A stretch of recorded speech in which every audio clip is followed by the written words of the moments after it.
కళంకం లేని కాపు జాతికి కాయకష్టం చేసుకునే కాపు ప్రజలకి కావాలి రిజర్వేషన్లు అంటూ ముద్రగడ పద్మనాభం గారు చేపట్టిన ఈ ఉద్యమానికి వాసిరెడ్డి యేసుదాసు గారు తూర్పుగోదావరి జిల్లా కాపునాడు అధ్యక్షులు ఇక్కడ విస్తృత ఏర్పాట్లు చేశారు. సో ఎటువంటి ఏర్పాట్లు చేశారు, ఎంతమంది వరకు ఇక్కడికి వచ్చే అవకాశం ఉంది, సో ఎక్కువ క్రౌడ్ వస్తే ఏం ఎక్కువ ఏర్పాట్లు చేయబోతున్నారు, ఎలా కంట్రోల్ చేయబోతున్నారు, ఇవన్నీ తెలుసుకునే ప్రయత్నం చేద్దాం. యేసుదాస్ గారు, ఎంతమంది వస్తారని మీరు అంచనా వేస్తున్నారు? సుమారు 10 నుంచి 12 లక్షల దాకా వస్తారని అనుకుంటున్నాం సార్. అందరూ ఏర్పాట్లు మాకు ఫోన్లు చేస్తూ ఉన్నారు. దానిలో భాగంగానే ఈ ప్రాంగణం 60 ఎకరాలు ఒకటండి, 20 ఎకరాలు ఒకటి, 130 ఎకరాలు ఒకటి, మొత్తం 110 ఎకరాల ప్రాంగణం అండి ఇది. ఈ ప్రాంగణం సుమారు 10 లక్షల దాకా పట్టొచ్చు.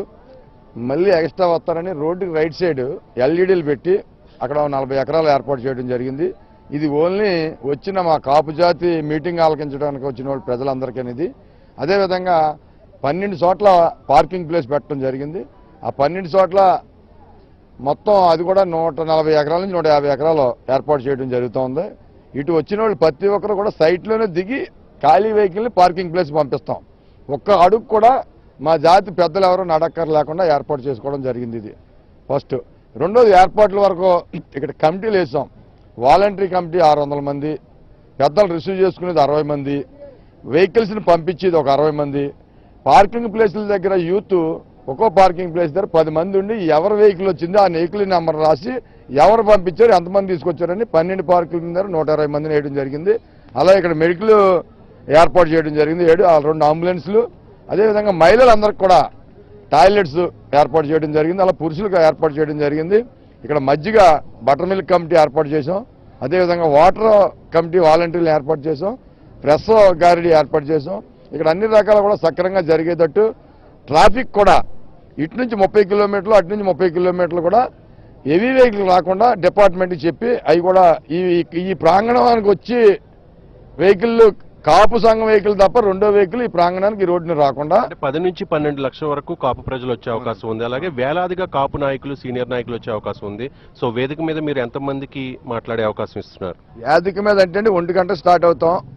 స్టార్ట్ అయిన తర్వాత ప్రతి వ్యక్తి కూడా కార్యాచరణ, ఇది ప్రారంభం మాత్రమే. ఈ సభ కాపు జాతికి ఉద్యమానికి ఏ రకంగా చేయాలని ప్రారంభం మాత్రం కనుక ప్రారంభ సూచనలు ఇమ్మని, రాబోయే కాలంలో ఏ రకంగా కార్యాచరణ చేయాలని దానికోసం ప్రతి వ్యక్తులు కూడా మా జాతి నుంచి వచ్చిన పెద్దలందరూ 5 నిమిషాలు వెళ్ళి ఎలా కార్యాచరణ చేయాలన్న ఆలోచన చెప్తారు తప్ప ఉపన్యాసాలు అయితే ఉండవు. ఒక మనిషే వెళ్తారు, వెళ్ళిన వ్యక్తి మాట్లాడొచ్చిన తర్వాత రెండో వ్యక్తిని పైకి పంపించడం జరుగుతుంది వేదిక మీదకే.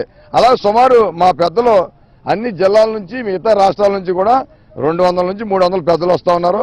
వీలైనంత మట్టికి 1 ఫిబ్రవరి పెద్దలందరికీ ఇచ్చి తర్వాత మా బోటిగాళ్ళు మాట్లాడతామని చెప్పి సందర్భంగా తెలియజేస్తాం. కాపు ఐక్యగర్జనని సక్సెస్ఫుల్ కాకుండా చేసే ప్రయత్నాలు జరుగుతున్నట్లుగా సమాచారం వస్తోంది. దీన్ని అడ్డుకునే ప్రయత్నాలు ఎంతవరకు వచ్చాయి?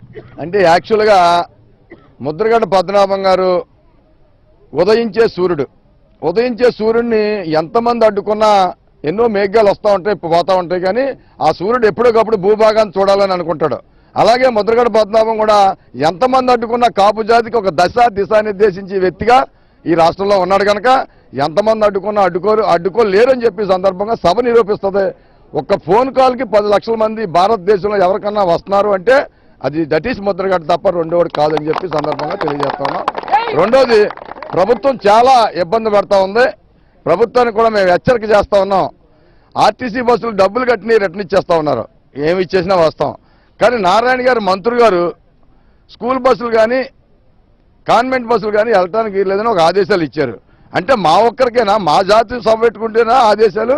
రేపొద్దున కాలంలో చంద్రబాబు నాయుడు కానీ ప్రభుత్వం కానీ ఏ సభన్నా పెట్టినప్పుడు కాలేజీ బస్సుని మా జాతి ఏది కూడా రోడ్డు అమ్మడి వెళ్ళనీయకుండా చేస్తామని కూడా హెచ్చరిస్తామని చెప్పి సందర్భంగా తెలియజేస్తా ఉన్నాం.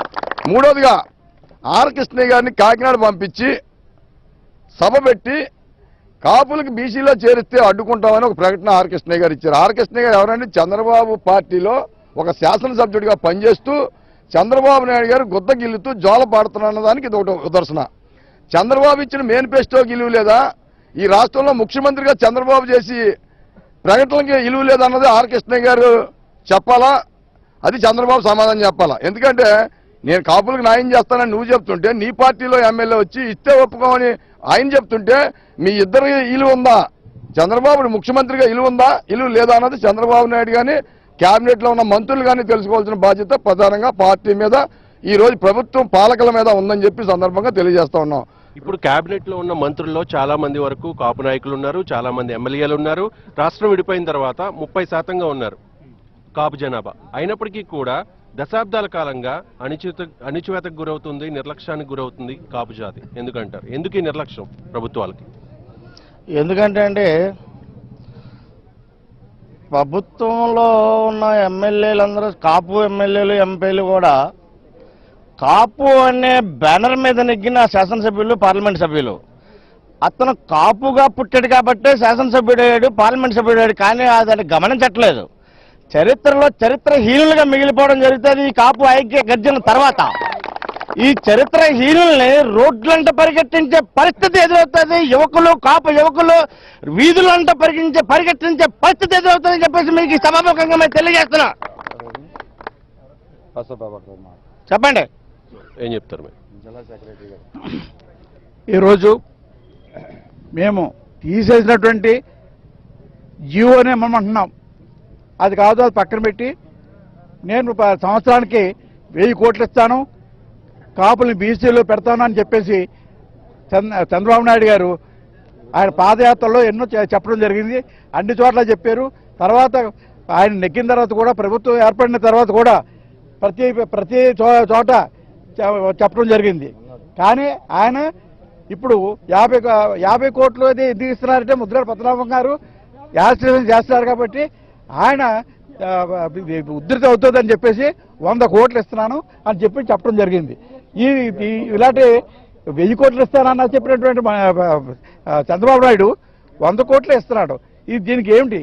దీనికి ఆయన చెప్పినటువంటి మాటకి విలువ లేదా? అలా బీసీలో పెడతాన్నాడు. ముందు మాకు బీసీలో కావాలి. బీసీలో పెట్టి మాకు చేస్తేనే మేము విరమించడం జరుగుతుంది. బీసీలో పెట్టకుండా ఉన్నాను చెప్పు ఈ గర్జన ఆగదు ఆగదు ఆగదు. సో ముద్రగడ పద్మనాభం గారు ఇది ప్రారంభం అని చెప్తున్నారు. దిశానిర్దేశం ఇక మీదట చేయబోతాం, కాపుల్ని ఖచ్చితంగా రిజర్వేషన్లు కల్పించాలి కాపు జాతికి అని చెప్పేసి. ఎలా దిశానిర్దేశం, ఎలాంటి దిశానిర్దేశం చేస్తే బాగుంటుందని మీరు అనుకుంటారు? రాష్ట్రంలో ఉన్న కాపు పెద్దలు, కాపు నాయకులందరినీ కూడా గౌరవ శ్రీ పద్మనాభం గారి సభకు ఆహ్వానించడం జరిగింది. దిశానిర్దేశం అనేటువంటిది మా పెద్దలందరూ కూడా సూచనలు చేస్తారు. పెద్దలు ఏమైతే సూచనలు ఇచ్చారో దానికి అందరికీ కూడా మేము పోరాడడానికి సిద్ధంగా ఉన్నాం. భవిష్యత్తులో అనేక రకాలు ఆటంకాలు చేయడానికి కూడా ఈ మీటింగ్కి అనేక రకాల అడ్డంకులు కలగజేస్తూ ఉంది ప్రభుత్వం.